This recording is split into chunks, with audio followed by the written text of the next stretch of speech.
So today we're going to be going over a side-lying external rotation drill that's working on our arm being a little bit overhead. I really like this drill for helping us train to stabilize with our rotator cuff as our arm comes higher overhead, because that's one of its key jobs, is to stabilize the humerus in that socket.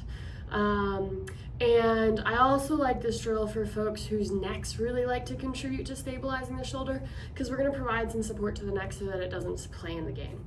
I recommend using a yoga block or something softer that your arm can pivot around.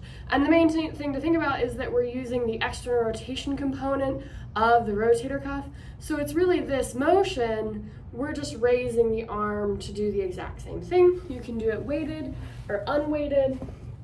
And you're gonna start by lying on your side, give your head some support. You can push the bottom shoulder forward to make some more space there, or you can tuck it under, personal preference.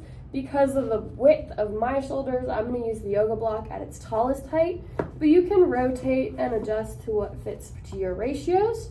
You're gonna lift your arm up to a height where you can sort of stabilize, and you want to make sure that you can pivot around the axis of your elbow. So I can overshoot and get my elbow to hang off, or I can adjust the block so that my elbow can really pivot here. And then from this position, I'm going to make sure my shoulder blade is back, sort of scapular retraction here, pulling back, and then you're going to externally rotate just from the back of the arm. And so something to consider here, I'm going to show a slightly different angle, is that you don't want to be twisted over and doing this.